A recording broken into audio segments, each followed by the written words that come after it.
Hello students, welcome to physics ज्ञान। उम्मीद करती हूँ कि आप सब स्वस्थ हो, मस्त हो।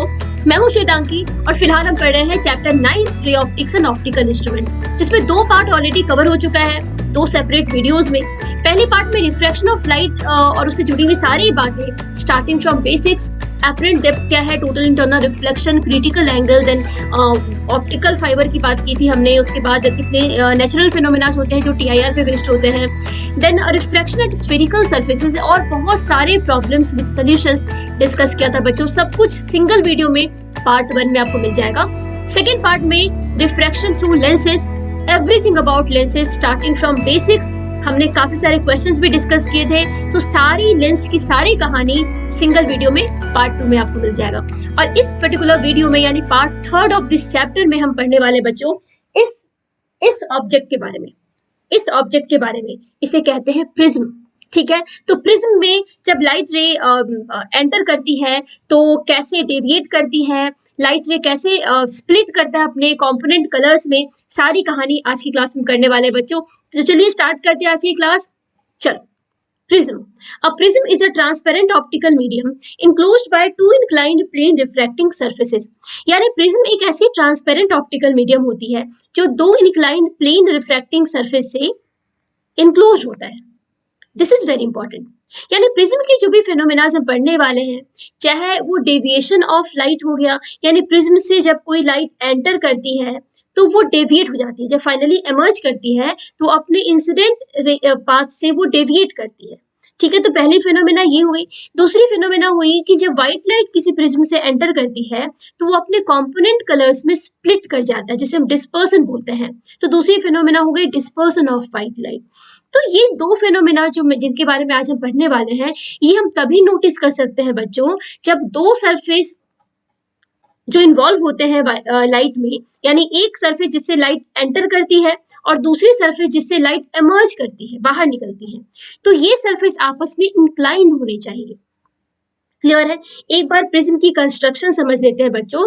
ये प्रिज्म है और ध्यान से देखो तो इसमें 1 2 3 4 5 सरफेसेस होते हैं, 5 प्लेन सरफेसेस होते हैं। ठीक है, यहाँ पे 3 सरफेस है बच्चों, ये 3 सरफेस है जो इंक्लाइंड है। ये क्या है? आपस में इंक्लाइंड है ना। और ये 2 सरफेस होते हैं जिनपे मैंने भी फिंगर रखा हुआ है अपना, आई होप कि आपको दिख पा रहा है। ये 2 सरफेस ऐसे होते हैं जो आपस में पैरेलल होते हैं।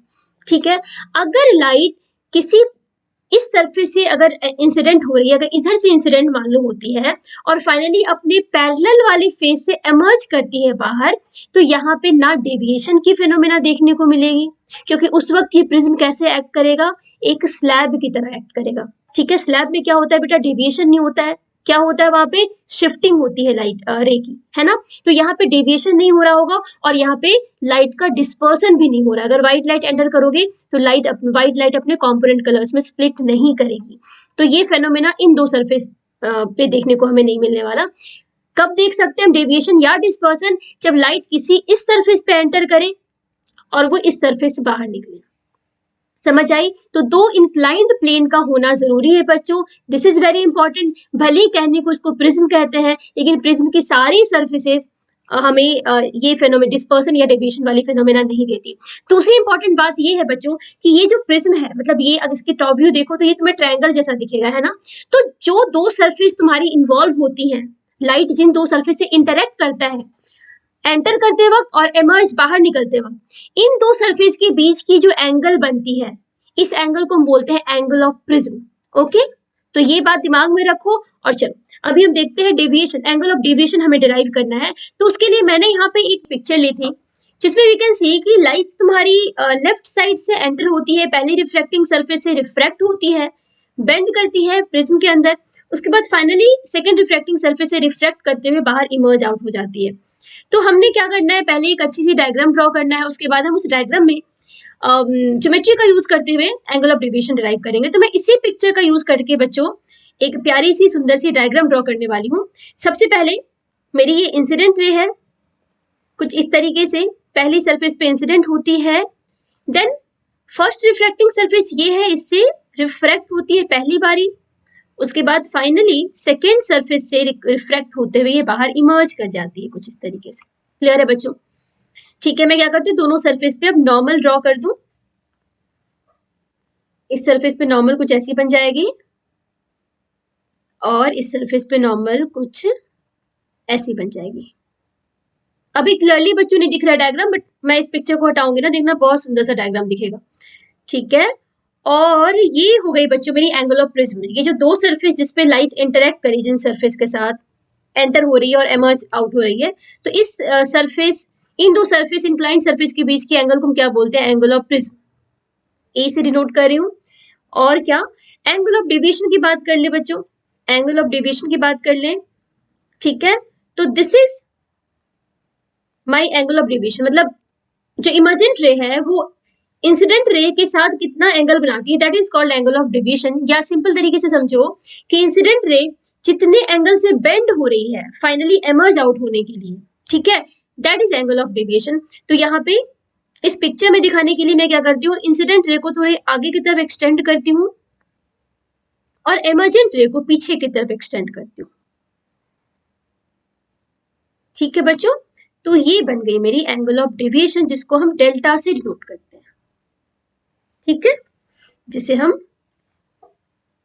डेल्टा से डिनोट करते हैं। तो ये इसकी वैल्यू हमें निकालनी है। ठीक है, अच्छा एक ट्रायंगल भी ड्रॉ कर दो यहाँ पे।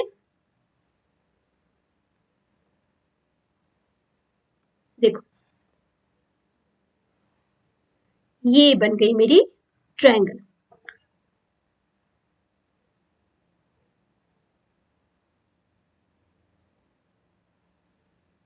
ठीक है, अभी देखो कितनी सुंदर सी डायग्राम निकल के सामने आने वाली है। इसे हटा दो, ये हमारे काम का नहीं है अभी। ठीक है, तो ये बन गई मेरी डायग्राम। अब मैं क्या करती हूँ, कुछ पॉइंट्स का नाम दे दूं, जैसे ये ट्रायंगल, जिस प्रिज्म की जो मेरी 2 डायमेंशनल पिक्चर बनाई है वो एबीसी सपोज ट्रायंगल है, एबीसी ट्रायंगल है। मान लिया ये पॉइंट मेरी एम है, जिस पॉइंट पे पहली बार लाइट एंटर कर रही है। सेकेंड सरफेस की ये पॉइंट जिससे लाइट एमर्ज आउट हो रही है वो एन है। दो नॉर्मल जहां मीट कर रही है बेटा, इस पॉइंट का नाम मैं डी दे दूं।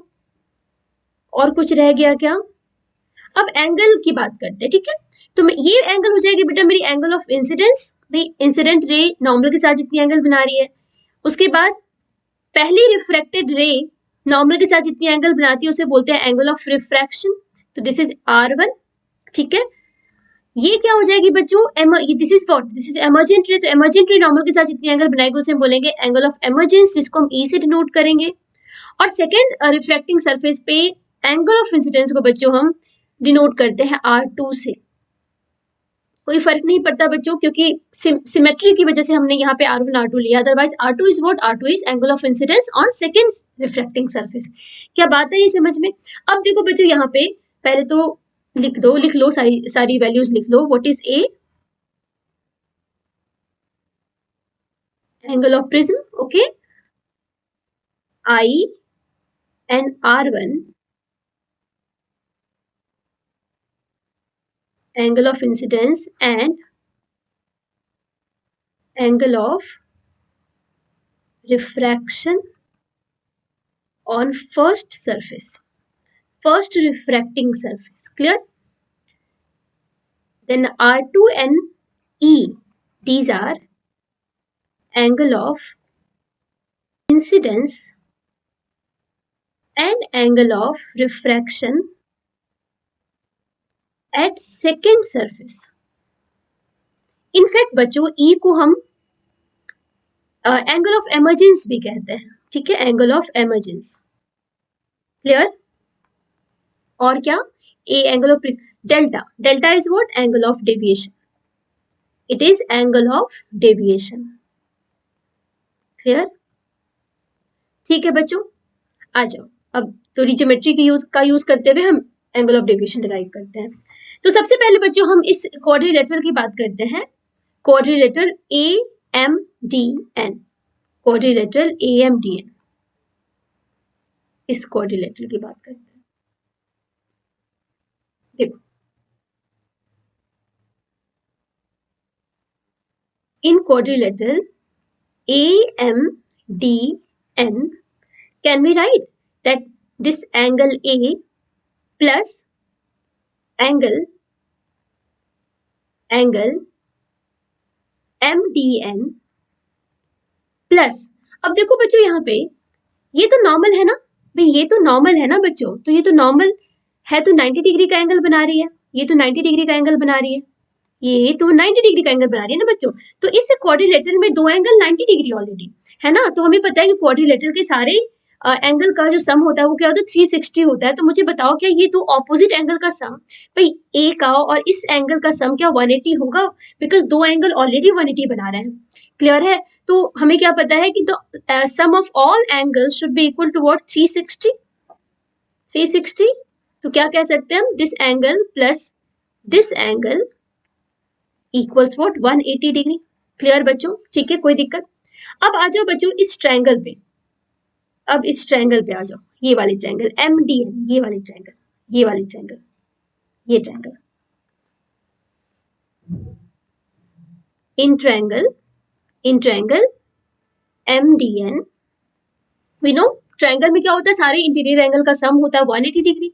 तो यहाँ पे क्या कह सकते हैं हम, that R1 plus R2 plus angle MDN equals 180 degree. बच्चों इक्वेशन 1 इक्वेशन 2 से अब देख सकते हो राइट हैंड साइड इक्वल है, तो लेफ्ट हैंड साइड को जब इक्वेट कीजिएगा आप, तो यहाँ पे MDN दोनों में है, कैंसिल हो जाएगा। तो finally from equation 1 and 2 what can we write, we can write R1 plus R2 equals A। और बच्चों बहुत इंपॉर्टेंट इक्वेशन है, बहुत इंपॉर्टेंट रिलेशन है, ठीक है, बिना किसी अप्रोक्सीमेशन का रिलेशन है ये, और इस पे बहुत सारे न्यूमेरिकल्स मैं कराऊंगी जिसमें कि इस रिलेशन का यूज है। तो ये पहला प्रिज्म का ये पहला फॉर्मूला है जो तुम्हें याद रखना है, that R1 plus R2 equals A। What are R1 and R2? R1 is the angle of reflection at first surface, R2 is the angle of incidence at second surface. Clear, and it is equal to what, angle of prism. Clear है, ठीक है, okay. Next thing, अब बात करते हैं angle of deviation की। तो बच्चों यहाँ पे दो बारी रिफ्रैक्शन हो रही है, और फाइनल जो नेट डेविएशन होगी वो क्या होगी, सम ऑफ ऑल द डेविएशंस। भाई देखो एक रे ऐसे चल रही थी, थोड़ी सी डेविएट हुई, फिर फाइनली और डेविएट हुई, तो भाई फाइनल जो डेविएशन होगा, नेट डेविएशन की बात करें तो that will be what, sum of two deviation, जो पहली बार डेविएशन हो रही है और दूसरी बार डेविएशन हो रही है, दोनों की सम। तो चलो देखते हैं बारी बारी से, पहली बार कितनी की डेविएशन हो रही है। पहली बार ये इंसिडेंट रे थी, इस तरीके से रिफ्लेक्ट, तो this is first angle of deviation Δ1। I hope visible है बच्चों ये आपको। और सेकेंड टाइम भाई ये है मेरी एंगल ऑफ, ये मेरी क्या है, रिफ्रैक्टेड रे है इनसाइड द प्रिज्म। तो बच्चों ये हो जाएगी मेरी, ये रे थी निकल, मतलब ये थी रे जो मेरी जानी थी सीधी, तो अभी क्या हो गई बेटा, ये हो गई मेरी angle of deviation second time Δ2। तो हमें क्या करना है, नेट एंगल ऑफ डेविएशन निकालना है ना, तो लिख लो net angle of deviation, angle of deviation that is delta equals to Δ1 plus Δ2। अब ज्योमेट्री से मुझे बताओ Δ1, अच्छा एक और बात बच्चों, क्या Δ1 क्लॉकवाइज में है, क्या लाइट दोनों बारी लाइट रे क्लॉकवाइज में डेविएट कर रही है। जस्ट फॉर एग्जांपल बेटा कि तुम मान लो जा रहे हो नॉर्थ की तरफ जा रहे हो, हाँ है ना, तुम एक बार 90 डिग्री का टर्न लेते हो, ठीक है, ईस्ट की तरफ टर्न करते हो, और फिर से 90 डिग्री का टर्न लेते हो, और फाइनली तुम साउथ की तरफ टर्न कर लेते हो। तो तुम्हारी एंगल ऑफ डेविएशन क्या हुई, देखो फर्स्ट टाइम तुम्हारी एंगल ऑफ डेविएशन क्लॉकवाइज थी, कितनी की 90 डिग्री, एंड सेकेंड टाइम भी एंगल ऑफ डेविएशन क्या थी 90 डिग्री थी क्लॉकवाइज, दोनों टाइम क्लॉकवाइज थी। तो नेट एंगल ऑफ डेविएशन क्या होगा, 180 का होगा, 90 प्लस 90, और दिख भी रहा है तुम्हें, तुम सीधे जा रहे थे और सीधे तुम 180 का टर्न लेते हो और पीछे चले जाते हो। तो नेट डेविएशन क्या होती है, तुम सारे डेविएशन को ऐड करोगे विथ प्रॉपर साइन, तो क्लॉकवाइज है तो यहाँ पे ऐड कर दोगे, ठीक है ना। तो यहाँ भी कुछ वही ऐसा ही सीन हो रखा है, यहाँ पे हमने क्या करना है, ऐड करना है। अब चलो ज्योमेट्री से मुझे बताओ Δ1 क्या हो जाएगा बेटा, यहाँ पे देख रहे हैं ये एंगल आई है, तो ये पूरी एंगल आई होती, जिसमें से R1 ये हो गया, तो Δ1 यहाँ पे क्या है बच्चों, Δ1 क्या है, I माइनस R1। देखो व्हाट अबाउट Δ2, Δ2 देखो तो बच्चों क्या है, ये पूरी एंगल E है, और अगर ये R2 है, अगर ये बच्चे R2 एंगल है, तो क्या ये एंगल भी R2 होती, अरे समझ रहे हो, ऑपोजिट एंगल है तो R2 ही होता, तो Δ2 क्या हो जाएगा बताओ, E माइनस R2। क्लियर है, देख लो क्या आ रहा है, नेट तुम्हारी डेविएशन कितनी आ रही है, I plus E minus R1 plus R2, minus common ले लिया, ठीक है। अभी यहाँ पे देखो हम प्रीवियस इक्वेशन से R1 प्लस R2 की जगह पे A लिख सकते हैं, तो यहाँ पे मेरी नेट डेविएशन कितनी आ रही है बच्चों, ये आ रही है I plus E minus A। तो ये एक और फॉर्मूला हो गया जो तुम्हें याद रखना है, ठीक है बच्चों। हाँ, तो ये दो फॉर्मूला मैं तुम्हें अभी जो मैंने बताया, ये दो फॉर्मूला अभी प्रिज्म का याद रखो। चलो आगे चलते हैं और अभी बात करते हैं ग्राफ की, ठीक है। Plot between angle of deviation and angle of incidence, यानी एंगल ऑफ इंसिडेंस को तुम अगर बढ़ाओगे धीरे धीरे, ठीक है, नॉर्मल से शुरू करते हैं, 0 डिग्री से शुरू करते हैं, फिर धीरे धीरे धीरे धीरे ये इंक्रीज करते हैं, तो फिर एंगल ऑफ डेविएशन पे क्या इफेक्ट आता है, एंगल ऑफ डेविएशन कैसे चेंज होती है। तो एक्सपेरिमेंटली इसका प्लॉट देखते हैं। और बच्चों ये जो इक्वेशन देख रहे हो सामने अपने, angle of deviation equals I plus E minus A. अब बच्चों इस इक्वेशन को देखो और मुझे बताओ कि क्या एंगल ऑफ इंसिडेंस और एंगल ऑफ इमर्जेंस को मैं चेंज भी कर दूं तो क्या एंगल ऑफ डेविएशन पे कोई फर्क आएगा। तुम सोचो थोड़ी देर के लिए, आई और ई को मैं एक्सचेंज कर दूं, मान लो एंगल ऑफ इंसिडेंस मेरी 30 डिग्री थी, एंगल ऑफ इमर्जेंस मेरी 60 डिग्री थी। अब मैंने क्या किया, एंगल ऑफ इंसिडेंस को 60 डिग्री ले लिया, तो मेरी एंगल ऑफ इमर्जेंस कितनी हो गई, 30 डिग्री। लेकिन दोनों केस में तुम्हारी डेल्टा की वैल्यू तो सेम होने वाली है, समझ रहे हो मेरी बात। हम कह सकते हैं बच्चों की दो different value of angle of incidence के लिए एंगल ऑफ डेविएशन सेम होगा। और इसको हम इस तरीके से भी समझ सकते हैं कि सपोज ये प्रिज्म है, ओके, और ये मेरी लाइट रे कुछ इंसिडेंट हो रही है, पहली बार रिफ्रैक्ट होती है, सेकेंड टाइम रिफ्रैक्ट होती है, क्लियर है। ये बन गई मेरी नॉर्मल, ठीक है बच्चों, ये बन गई, ये हो गई मेरी एंगल ऑफ इंसिडेंस, ये हो गई मेरी एंगल ऑफ इमर्जेंस। बात आई समझ में, इसको मैं I1 E1 का नाम दे दूं, ठीक है।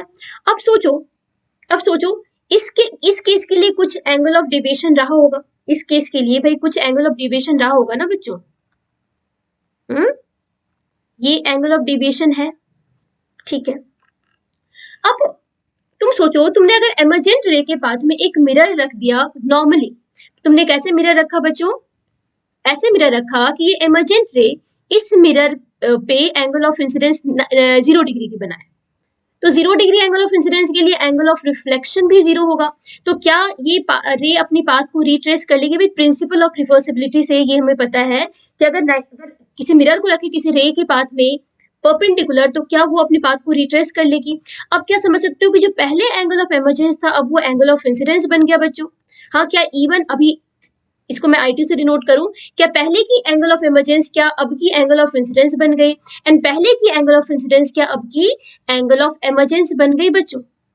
और अभी सेकेंड वाले केस के लिए देखो, यहाँ पे एंगल ऑफ डेविएशन कितना है, अभी बच्चों ये वाली पाथ मेरी एंगल ऑफ इंसिडेंट रे है, ये इमर्जेंट रे है, तो क्या this is angle of deviation. भाई यहाँ पे देख सकते हो ये ऑल्टरनेट एंगल है, हाँ, तो ये एंगल सेम ही होगा ना बच्चों।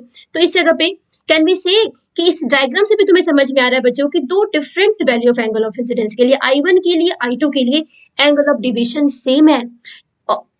Also for two different value of angle of emergence we can say that the value of angle of incidence, angle of deviation is what, same।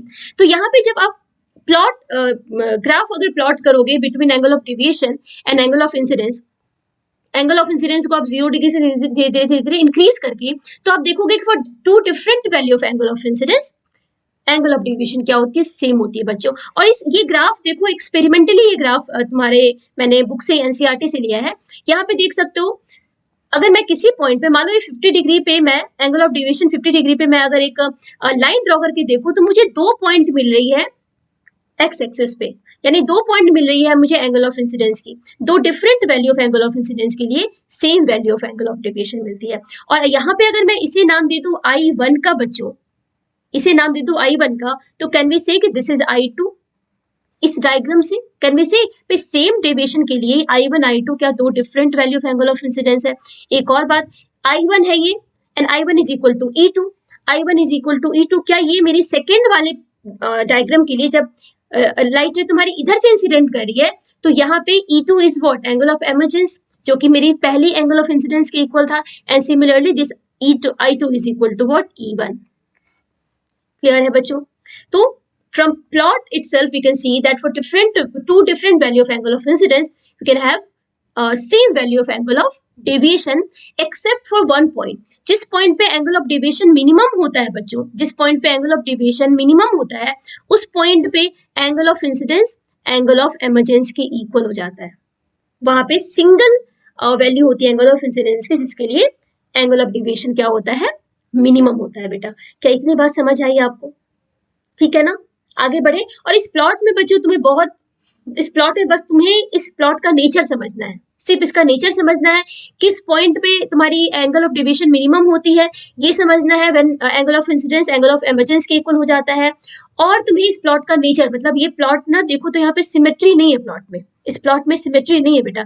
यहाँ पे तुम देखो इस पॉइंट से, जिस पॉइंट पे तुम्हारी एंगल ऑफ डिविएशन मिनिमम है, इस पॉइंट पे मतलब this is what I equals E वाली पॉइंट है ये. ठीक है, इसके तुम अगर लेफ्ट चलो और राइट चलो ना तो सेम डिस्टेंस नहीं चलोगे. ठीक है, अगर मैं मान लो दो डिफरेंट एंगल ऑफ इंसिडेंस लो जिसके लिए एंगल ऑफ डिविएशन सेम है बच्चों, तो ये डिस्टेंस है ना और ये वाली डिस्टेंस सेम नहीं है. अगर इसको मैं x का नाम दे दूं, इसको y का नाम दे दूं, तो clearly we can see y is greater than x.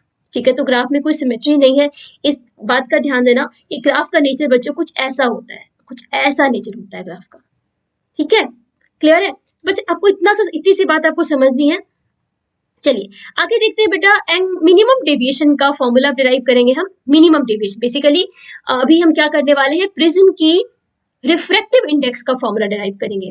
तो ऐसा तुम्हारे एक्सपेरिमेंट भी है जिसमें कि तुम्हें किसी प्रिज्म के मटेरियल का रिफ्रैक्टिव इंडेक्स पता करना होता है, जिसमें कि एक्सपेरिमेंटली तुम एंगल ऑफ प्रिज्म निकालते हो, then minimum angle of deviation निकालते हो, उसके बाद तुम प्रिज्म की रिफ्रैक्टिव इंडेक्स निकालते हो यूजिंग वन फॉर्मूला, जो फॉर्मूला हम अभी देखेंगे.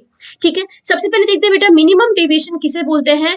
For a particular angle of incidence the deviation is minimum. Obviously वो एंगल कौन सी, ये वाली एंगल इस प्लॉट में वी कैन क्लियरली सी. ये प्लॉट बेटा किसी एक पर्टिकुलर प्रिज्म का है तो हम उसकी बात नहीं कर रहे हैं.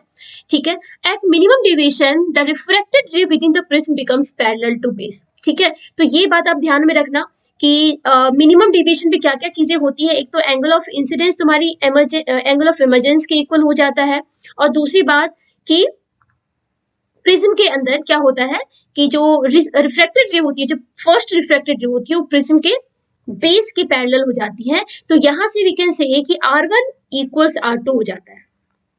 ठीक है, R1 इक्वल्स R2 सिमेट्री से we can say this.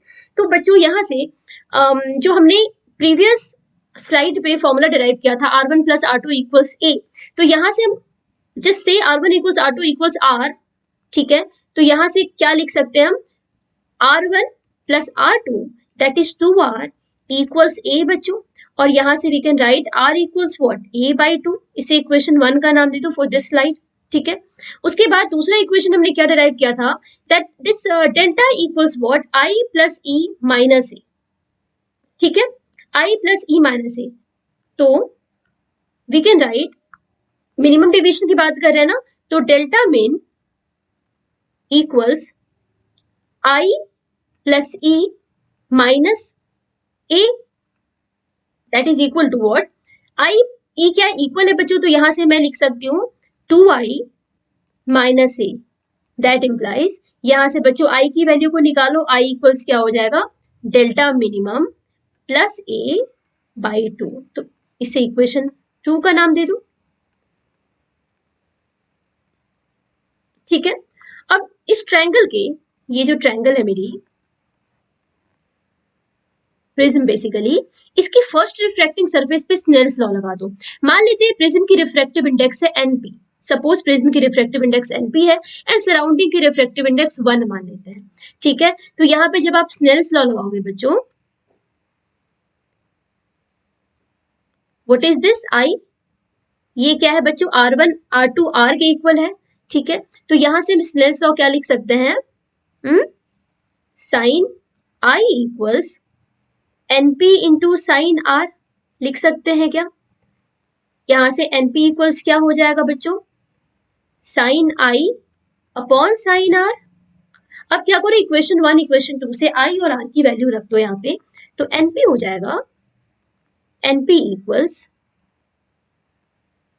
Sign आई की जगह पे बच्चों delta M plus A pi 2 divided by sine A by 2,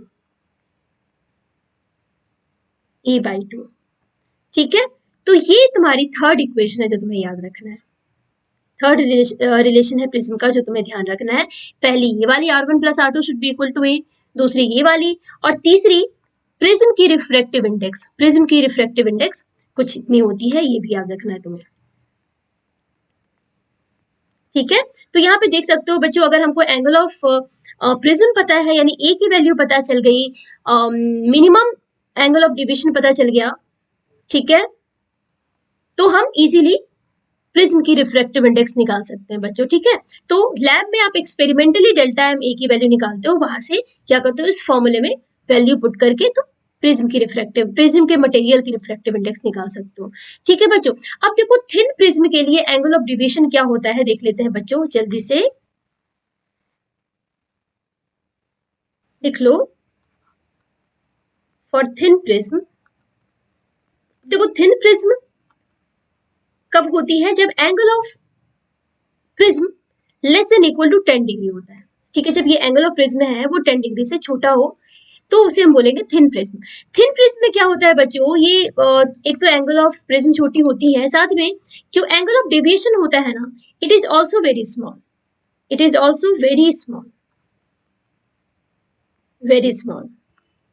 तो अभी जो हमने ये रिलेशन निकाला है, इसमें अगर एंगल्स छोटे होंगे तो we know for small angle we can write sine theta is approximately equal to theta, ये हमको पता है। तो यहां से बच्चों हम क्या लिख सकते हैं, क्या लिख सकते हैं, NP equals delta M plus A by 2, sine को हटा दिया, ए बाई 2, 2 गेट्स कैंसल्ड, यहां से A into n equals delta M plus A.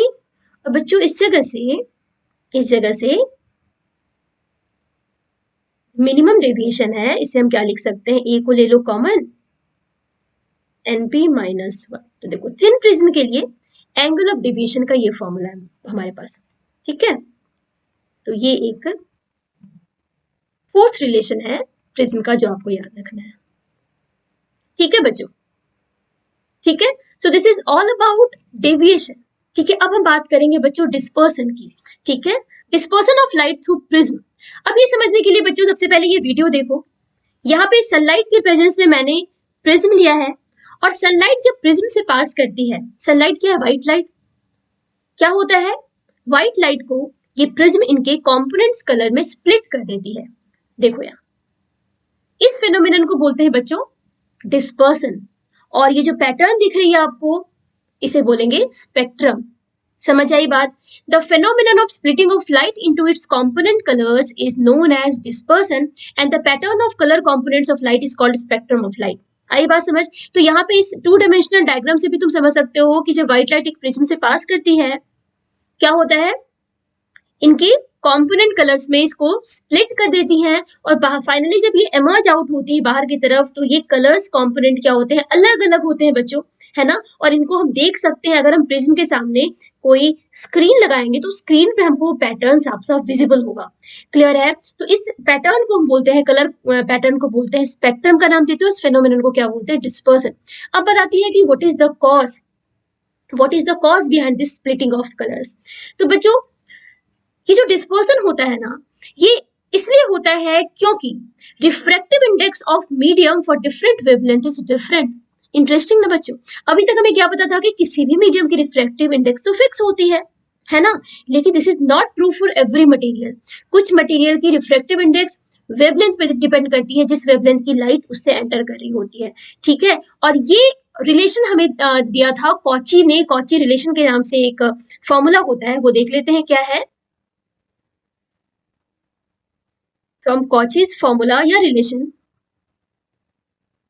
this refractive index equals a plus b upon lambda square plus c upon lambda raised to power 4 and so on. इस जगह बच्चों n क्या है, refractive index of the material है, और ये जो formula है बेटा, ये डिस्पर्सिव मीडियम का फॉर्मूला है, मतलब किसी डिस्पर्सिव मीडियम की बात की गई है मीडियम, जिस मीडियम में डिस्पर्सन देखा जाता है।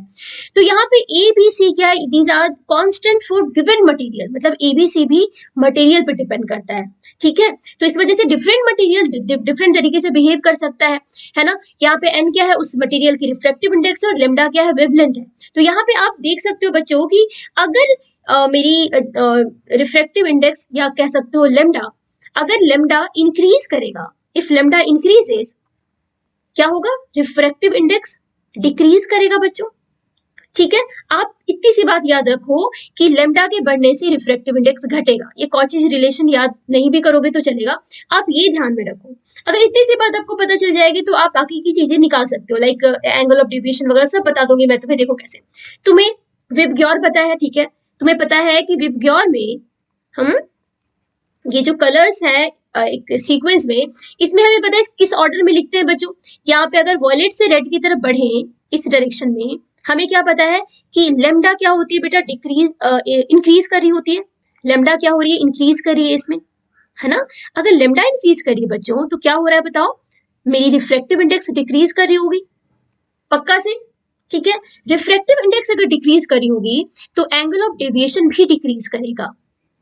एंगल ऑफ डेविएशन, भाई जो फॉर्मूला आपने भी देखा एंगल ऑफ डेविएशन का, भाई थिन लेंस के लिए देखा है, बट देखो तो यहाँ पे एंगल ऑफ डेविएशन, और अगर तुम रिफ्रैक्टिव इंडेक्स अगर इंक्रीज करोगे तो एंगल ऑफ डेविएशन इंक्रीज होगी, डिक्रीज करोगे तो डिक्रीज होगा। तो यहाँ से तुम समझ सकते हो कि एंगल ऑफ डेविएशन भी डिक्रीज करेगा इस ऑर्डर में, ठीक है, वॉयलेट से रेड पे जाते वक्त। और अगर रिफ्रैक्टिव इंडेक्स डिक्रीज कर रहा है तो speed of light in that medium will increase, ठीक है, ये याद रखो बच्चों। अब स्पीड ऑफ लाइट का फॉर्मूला तुम्हें याद होगा, v इक्वल्स क्या होता है, c upon n, where c is constant speed of light in vacuum, n is refractive index of that medium, and v is the speed of light in that medium। Clear है। तो v is inversely proportional to n refractive index। तो यहाँ पे अगर n decrease करेगा तो speed भी speed increase करेगा। तो बच्चों इतनी सारी बातें अगर पता चल गई तो भाई अब इस टॉपिक में कुछ भी नहीं है। तो मुझे बताओ यहाँ पे, अगर तुमसे क्वेश्चन करूं कि वॉयलेट में और रेड में किसकी डेविएशन ज्यादा है, वॉयलेट और रेड में किसकी डेविएशन ज्यादा है, तो यहाँ इस जगह पे तुम देख के कह सकते हो कि वॉयलेट की डेविएशन ज्यादा है, मतलब angle of deviation violet colour का ज्यादा है, रेड का कम है, कह सकते हो। भाई यहाँ से हम क्या लिख सकते हैं इस जगह से, as we know that wavelength of violet is less than wavelength of red, so angle of deviation for violet will be more than angle of deviation for red। Clear है। तो बच्चों ये बात तुम इस डायग्राम से भी दिख सकता है तुम्हें। अगर मैं यहाँ पे एक रेड के लिए पूछूं कि what is the angle of deviation, तो तुम क्या करोगे, व्हाइट लाइट को आगे की तरफ एक्सटेंड करोगे, रेड लाइट को पीछे की तरफ। तो this is the angle of deviation for red colour, है ना। Angle of deviation in violet देखोगे तो this is the angle of deviation for violet colour. Clear है बच्चों। तो जो पैटर्न बनता है ना, नीचे से बनता है विबग्योर, ठीक है, ये याद रखना। तो अब मुझे नहीं लगता कि इस पर्टिकुलर टॉपिक से कोई भी ऐसा क्वेश्चन है जो तुमसे नहीं हो सकता है, ठीक है। यहाँ से जनरली थ्योरेटिकल क्वेश्चन ही आते हैं। अब कुछ टर्म्स है बच्चों तुम्हें पता होना चाहिए, जैसे डिस्पर्सिव मीडियम क्या है। डिस्पर्सिव मीडियम क्या है, तो डिस्पर्सिव मीडियम ऐसी मीडियम है जहाँ पे क्या होता है, डिस्पर्सन होता है, यानी all colours travels with different speed. Dispersive medium में क्या होता है, all colours travel with different speed. अगर मैं पूछूं कि वॉयलेट और रेड में कौन सी कलर की स्पीड ज्यादा होती है ग्लास मीडियम में, तो यहाँ से तुम देख के क्या बता सकते हो बेटा कि रेड की स्पीड ज्यादा होती है, वॉयलेट की कम होती है। क्लियर है। तो for example glass is a dispersive medium. Non dispersive medium उल्टा हो जाएगा। ऐसे मीडियम में स्पीड, लाइट की स्पीड जो होती है वेवलेंथ पे डिपेंड नहीं करती, सारे कलर्स सेम स्पीड से ट्रेवल करते हैं। जैसे vacuum is the example of non dispersive medium. Vacuum is non dispersive, बेटा यहाँ पे नॉन डिस्पर्सिव मीडियम लिख लो, vacuum is a non dispersive medium. Clear है। एक बहुत इंपॉर्टेंट टर्म आता है बच्चों क्रोमेटिक एबरेशन का। क्रोमेटिक एबरेशन डिस्पर्सिव मीडियम में ही देखने को मिलता है। क्या होता है क्रोमेटिक एबरेशन, बेसिकली एक डिफेक्ट होता है। It occurs when a lens is not able to focus all colours to the same point and this is due to dispersion. देखो यहाँ समझ लो पहले क्या होता है। फ्रॉम लेंस मेकर्स फॉर्मूला हमें क्या पता है बच्चों, that 1/f equals n-1 into 1/r1 minus 1/r2, this thing we know. ठीक है, तो यहां से तुम्हें क्या देखने को मिल रहा है बच्चों की फोकल लेंथ ना एन पे डिपेंड कर रही है। अगर एन ज्यादा होगा तो फोकल लेंथ कम होगी, है ना। अगर एन ज्यादा होगा तो फोकल लेंथ कम होगी। तो हमने अभी क्या देखा कि N for violet colour is more than N for red colour, मतलब रिफ्रैक्टिव इंडेक्स वॉयलेट की ज्यादा होती है, रेड की कम, रेड के लिए कम होती है। तो यहां से कैन वी से कि focal length for violet is less than focal length for red. ठीक है, बात आई समझे बच्चों, समझ रहे हो ना कि गिवन लेंस के लिए focal length for different colour different होगा, क्योंकि ग्लास एक डिस्पर्सिव मीडियम है। तो यहाँ पे तुम सोचो क्या होगा बच्चों कि अगर ये मेरी सपोज ये मेरी कन्वेक्स लेंस है जो कन्वर्जिंग लेंस की तरह बिहेव कर रही है, यहाँ पे क्या होगा, अगर व्हाइट लाइट एंटर करेगी ना इस तरफ से, तो क्या होगा भाई, वॉयलेट की फोकल लेंथ कम है यहाँ पे कहीं पे, ठीक है, रेड की फोकल लेंथ ज्यादा है यहाँ पे कहीं पे, ज्यादा पास पास होते हैं बच्चों, भी बताने के लिए मैं तुम्हें तो दूर पे बना रही हूँ। तो यहाँ पे जो आफ्टर रिफ्रैक्शन जो रेज कन्वर्ज करेंगी ना बच्चों, अलग अलग पॉइंट पे करेगी। रेड लाइट यहाँ पे करेगी, वॉयलेट लाइट यहाँ पे करेगी, ठीक है, यानी different colour component different focus पे कन्वर्ज करेंगी। तो इमेज बच्चों यहाँ पे ब्लर्ड दिखेगा, ठीक है, इमेज यहाँ पे ब्लर्ड दिखेगा, तुम्हें प्रॉपर इमेज नहीं दिखेगी। इमेज हो सकता है किसी पॉइंट पे तुमको ज्यादा वॉयलेट दिखे, किसी जगह पे तुम्हें ज्यादा रेडिश दिखे, तो यहाँ पे इमेज बिल्कुल सही नहीं दिखता। तो this is what chromatic aberration, जो कि एक डिफेक्ट की तरह हम समझ सकते हैं। Anyways, next topic is what, next topic जो कि डिस्पर्सन की वजह से ही होता है बेटा, वो है रेनबो का। रेनबो एक ऐसी नेचुरल फिनोमिनन है जो हम बचपन से देखते आ रहे हैं, और हमारे मन में हमेशा से क्यूरियोसिटी हुआ करती थी कि आखिर रेनबोज कैसे फॉर्म होते हैं। तो आज की क्लास में बच्चों बहुत अच्छे से समझने वाले हैं रेनबो की फॉर्मेशन के बारे में। आप मुझे बताओ कि आपने कभी नोटिस किया है कि जब आपको रेनबो दिखता है स्काई में, तो उस वक्त क्या एटमॉस्फेरिक कंडीशन हो रहा होता है? क्या उस वक्त बारिश हो रही होती है? क्या बारिश जस्ट खत्म हुआ होता है? क्या सन का प्रेजेंस होता है उस वक्त? तो आंसर है यस। सफिशिएंट मॉइस्चर कंटेंट जरूरी है और सन का प्रेजेंस भी जरूरी है एक पर्टिकुलर एंगल पे, ठीक है, होराइजन के थोड़ा पास होता है, तभी आपको रेनबो दिख सकती है। इसलिए रेनबो आपको हमेशा नहीं दिखता, रेनबो आपको कभी कभी ही दिखता है बच्चों, ठीक है। पहले समझ लेते हैं, फिर आपको बहुत अच्छे से बच्चों बताऊंगी डिटेल में। The rainbow is a natural spectrum of sunlight appearing in sky when sun shines on water drops in atmosphere. This phenomenon is due to combined effect of refraction, dispersion and reflection of sunlight by water droplets of rain. अब देखो समझो, यहाँ पे मान लो इस side सन present है और इधर तुम्हारी मॉइस्चर कंटेंट है, यहाँ तुम्हारी एटमॉस्फेयर है, मॉइस्चर कंटेंट है। हर ड्रॉप यहाँ पे बिहेव करी है प्रिज्म की तरह। तो प्रिज्म में अगर व्हाइट लाइट जाती है तो वो 7 कलर्स में डिस्पर्स होता है, स्प्लिट करता है। तो यहाँ वाटर ड्रॉपलेट भी यही करती है, वाटर ड्रॉपलेट भी प्रिज्म की तरह ही व्हाइट लाइट को 7 कलर्स में स्प्लिट कर देती है।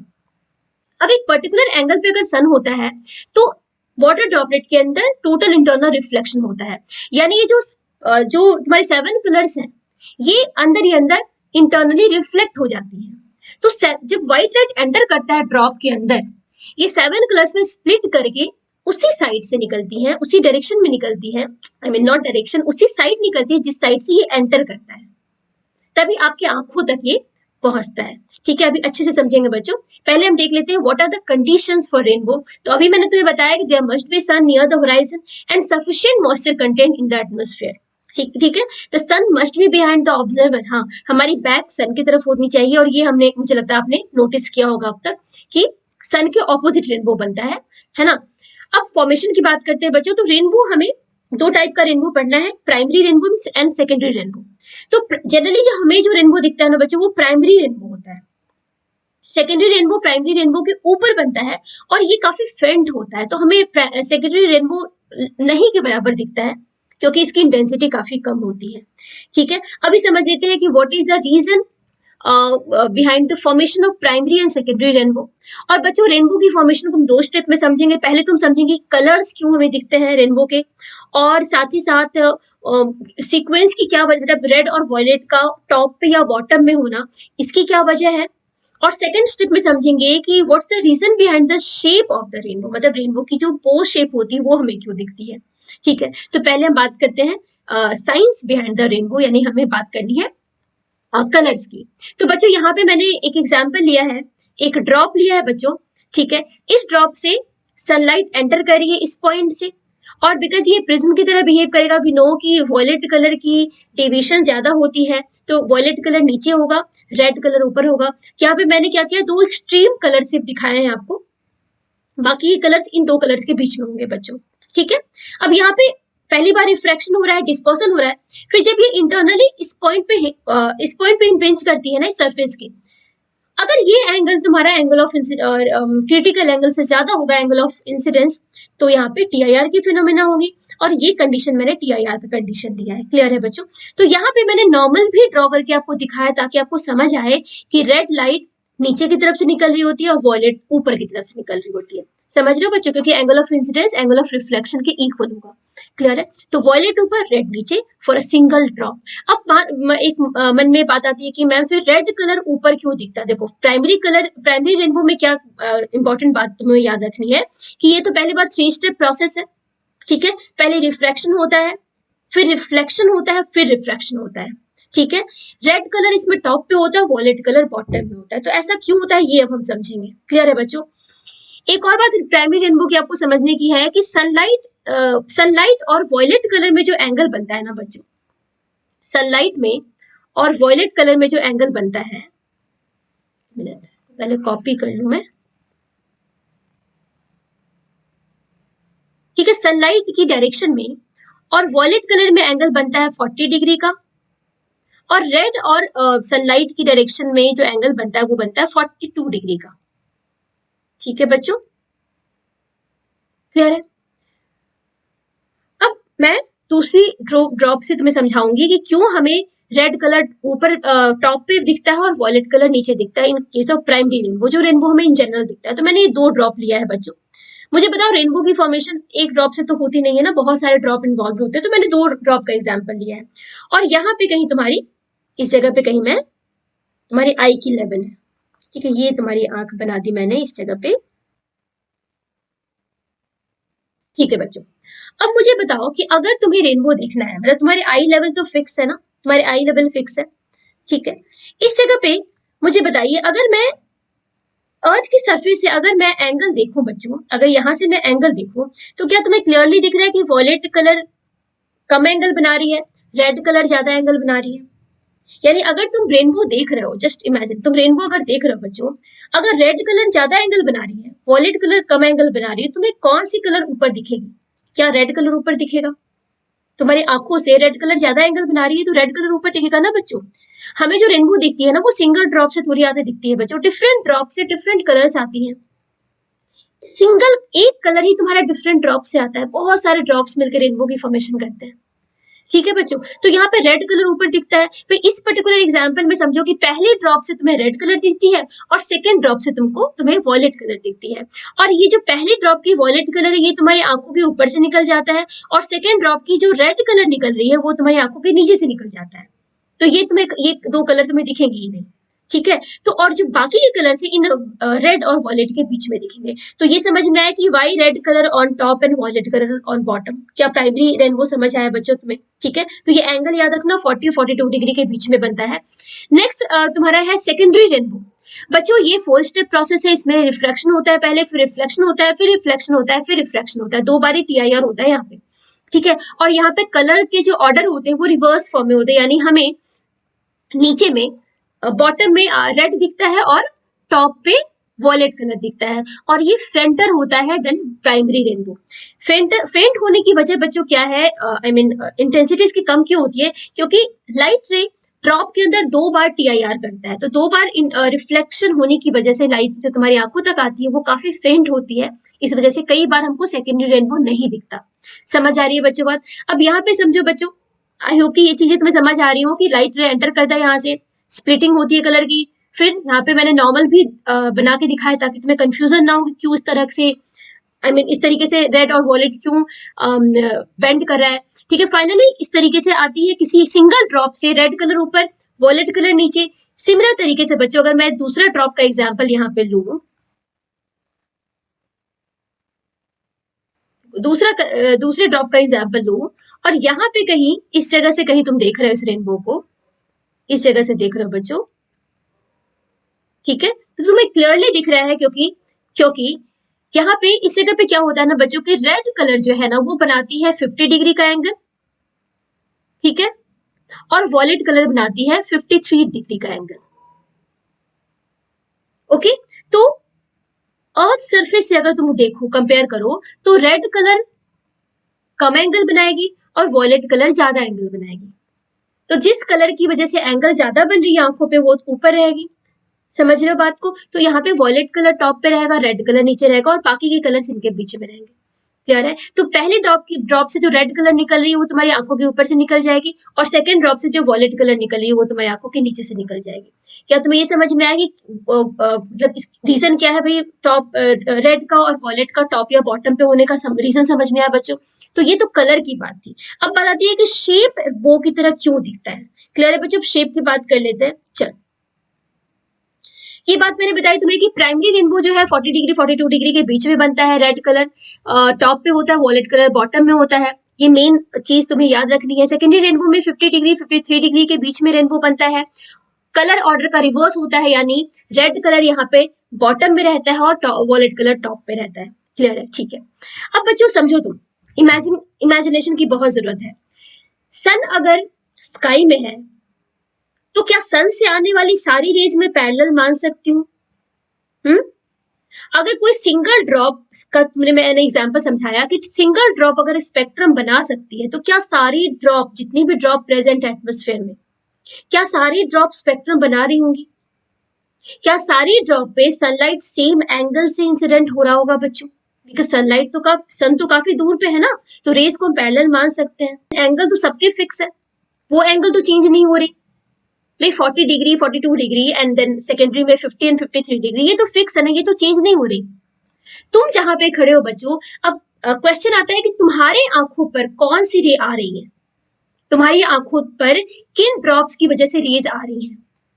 तो यहाँ पे तुम समझो बेटा, ज्योमेट्री समझो कि तुम अपनी आंखों को सेंटर मान के अगर ऐसी शेप ड्रॉ करो जो तुम्हारी आंखों पे सेम एंगल बनाए, तो वो शेप बनेगी कोनिकल शेप, वो शेप होगी कोन की। अब उस कोन के सरफेस पे जितने भी ड्रॉप्स प्रेजेंट होंगे ना, उन ड्रॉप्स की वजह से तुम्हें वो कलर्स दिखेंगी, कलर्स तुम्हारी आंखों पे आएंगी, वही रेनबो बनाएगी। क्या बात आ रही समझ में बच्चों? तो 40 डिग्री से 42 डिग्री के में तुम्हें क्या दिखेगा? प्राइमरी रेनबो, और 50 डिग्री से 53 डिग्री के बीच में तुम्हें सेकेंडरी रेनबो दिखेगा। तो इसे समझ लो बच्चों, आई होप कि समझा पाई मैं तुम्हें। समझ लो यहाँ पे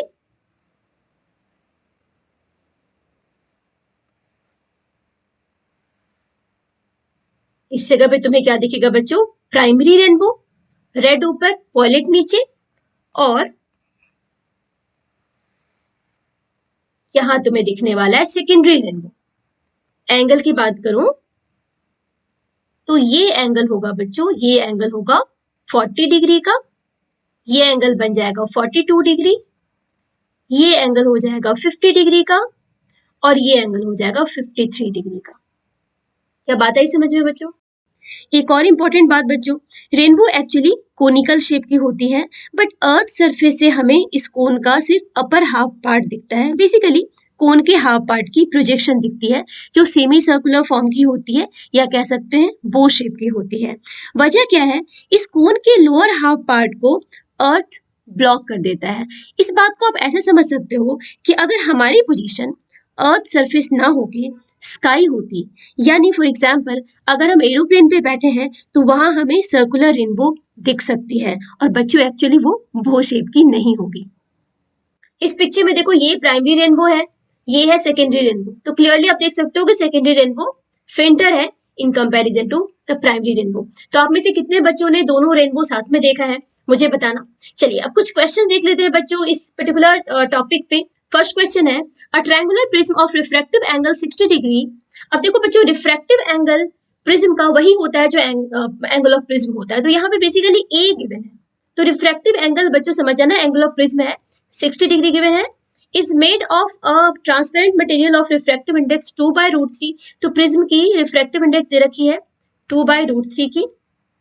A ray of light is incident normally on the face scale as shown in figure, ठीक है। Trace the path of the ray as it passes through the prism and calculate the angle of emergence and angle of deviation। है बच्चों, question आया हुआ है CBSE में, तो चलो देखते हैं। यहाँ पे सबसे पहले क्या गिवन है कि ये जो रे है ना बच्चों, ये इंसिडेंट नॉर्मली, ये नॉर्मली इंसिडेंट हो रही है, मतलब यहाँ पे एक बात तो साफ है ना कि एंगल ऑफ इंसिडेंस क्या है बच्चों, 0 डिग्री है। अगर एंगल ऑफ इंसिडेंस 0 डिग्री होगा तो angle of refraction at the first surface भी 0 डिग्री होगा, ठीक है। अब यहाँ पे रे ड्रॉ कर लेते हैं पहले, ये बन गई तुम्हारी, बिकॉज अनडेविएटेड रे पास करेगी पहले ही रिफ्रैक्टिंग सरफेस से, नॉर्मली अगर आ रही है तो, ठीक है बच्चों। अब बच्चों मुझे बताओ, यहाँ पे अगर मैं एक नॉर्मल बना दूं इस जगह पे, तो ये नॉर्मल से कितना एंगल बना रहा होगा, ये तो प्योर ज्योमेट्री है। ये एंगल कितनी हो रही होगी, अगर ये 60 डिग्री है, ये 90 डिग्री है, ये 30 डिग्री हो जाएगा। अगर ये 30 होगा तो ये 60 हो जाएगा। तो यहाँ पे बच्चों R2 की वैल्यू कितनी हो गई, 60 डिग्री। अगर R2 की वैल्यू आपको पता लग गई, अगर R2 की वैल्यू बच्चों पता लग गई, तो एंगल ऑफ इमर्जेंस निकालो ना बच्चों, भाई E की वैल्यू निकालो ना। यहाँ पे इस जगह पे स्नेल्स लॉ लगा के, स्नेल्स लॉ से कैन बी राइट बच्चों, स्नेल्स लॉ से can be write that 2/√3 into sine 60 equals sine E। लिख सकते हैं क्या, साइन 60 क्या हो जाएगा बच्चों, √3/2, तो ये 1 आ गया। तो यहाँ पे E की वैल्यू कितनी आ जाएगी, E इक्वल्स आ जाएगा 90 डिग्री।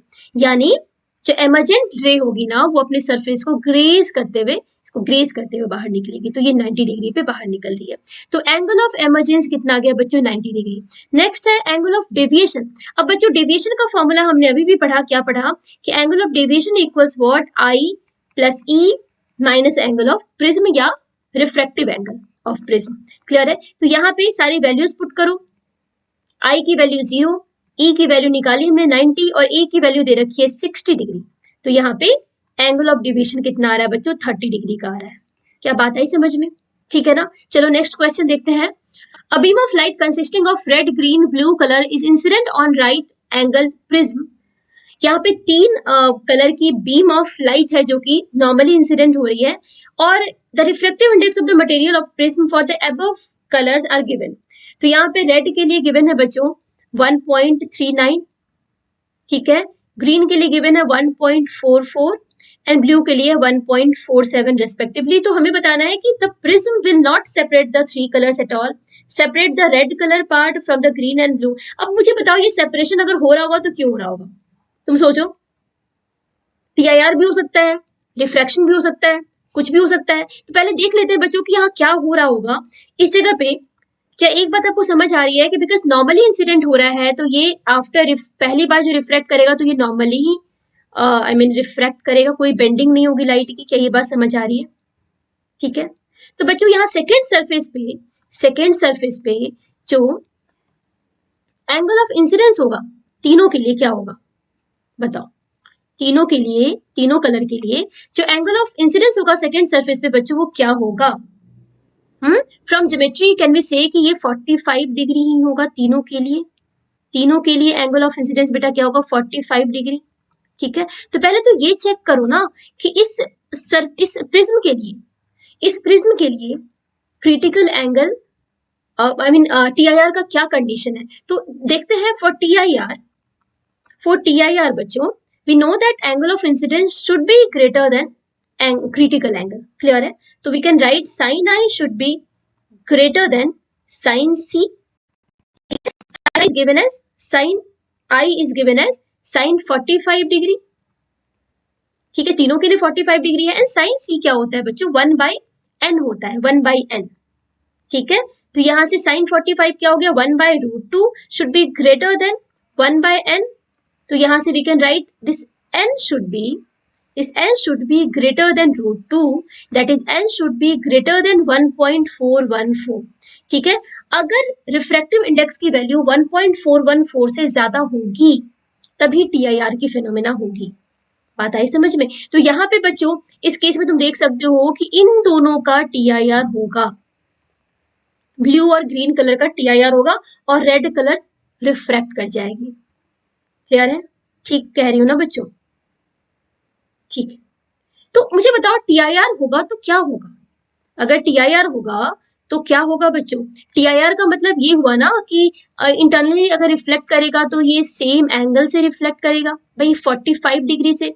तो क्या इस सरफेस पे ये नॉर्मली इंसिडेंट होगा बच्चों? अगर नॉर्मली इंसिडेंट होगा तुम सोचो ना कि बाहर भी नॉर्मली निकलेगा ना, बाहर भी ये नॉर्मली ही तो निकलेगा बच्चों। अगर नॉर्मली निकलेगा तो सेपरेशन कहाँ हुआ? ब्लू ग्रीन का सेपरेशन कहाँ हुआ? सिर्फ रेड कलर रिफ्रैक्ट करेगी उधर जाके, सिर्फ बच्चों रेड कलर इधर जाके क्या करेगी? रिफ्रैक्ट करेगी। ठीक है, तो यहाँ पे हमने रेड को सेपरेट किया है। सेपरेट ऑल दिस नहीं, separate the red part from the green and blue colour. क्या बात है समझ में बच्चों? बी ऑप्शन क्यों सही होगा?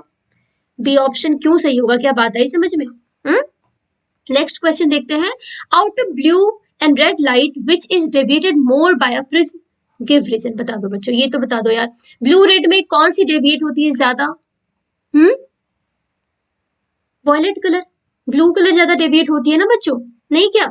अरे रीजन देना है ना तो कॉचीज रिलेशन से बता देना कि we know that this refractive index equals क्या होता है? A plus B by lambda square plus so on. तो यहाँ से देख सकते हैं हम कि n is if lambda is more तो n इज लेस। ठीक है, and as we know that lambda for red is more than lambda for blue. ठीक है, रेड की वेवलेंथ ब्लू की वेवलेंथ से ज्यादा होती है, so refractive index for red is less than refractive index of blue.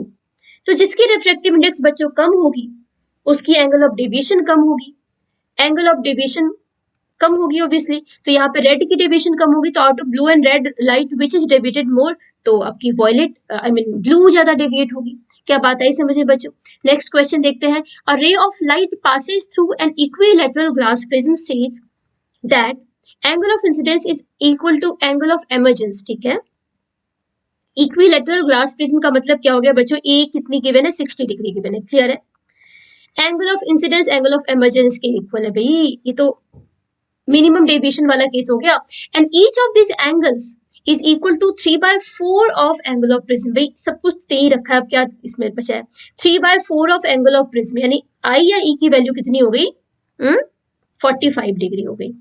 ठीक है बच्चों, what is the value of angle of deviation? कर दो ना बच्चों, एंगल ऑफ डेविएशन इक्वल्स क्या होता है? I plus E minus A.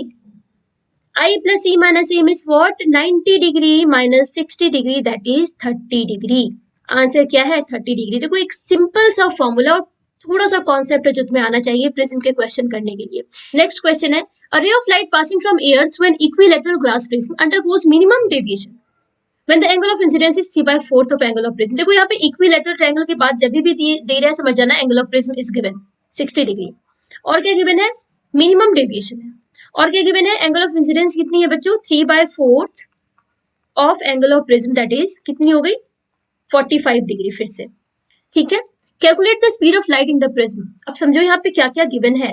Minimum deviation given है तो बच्चों मतलब R1 R2 भी गिवन है, बिकॉज मिनिमम डेविएशन की कंडीशन में पता है कि जो एंगल ऑफ रिफ्रैक्शन होती है पहली सरफेस पे और एंगल ऑफ इंसिडेंस होती है सेकंड सरफेस पे, it is equal to half of the angle of prism. तो ये कितना हो जाएगा बच्चों? 30 डिग्री। अब पहली सरफेस पे तुम क्या करो ना, स्नेल्स लॉ लगा दो। पहली सरफेस पे स्नेल्स लॉ लगा दो। मुझे एंगल ऑफ इंसिडेंस भी पता है, एंगल ऑफ रिफ्रैक्शन भी पता है, तो we can write sine I equals n into sine R1। ठीक है ना, तो क्या लिख सकते हैं? Sine I means what? 1/√2 equals n into sine 30, that is half. तो यहां से बच्चों n की वैल्यू कितनी आ गई? 2/√2 मीन्स √2। n की वैल्यू यानी refractive index of the material of the prism आ गई √2। तो बच्चों आपको याद होगा स्पीड ऑफ लाइट और एंगल और रिफ्रैक्टिव इंडेक्स में क्या रिलेशन होता है बच्चों? v equal c upon n, where c is the speed of light and n is what? Refractive index, जो कि हमने निकाला भी 1.414।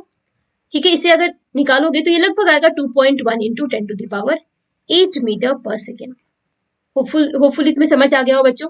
नेक्स्ट क्वेश्चन है, a ray of light incident on an equilateral glass prism. Again बच्चों यहाँ पे ए की वैल्यू कितनी दे रखी है? 60 degree. Propagates parallel to the base line of the prism inside. देखो बेस लाइन से पैरेलल जैसे गिवन है तो तुम्हें पता है कि ये मिनिमम डेविएशन वाला केस है। Then find the angle of incidence of the this prism, हमें आई की वैल्यू निकालनी है बच्चों, ठीक है।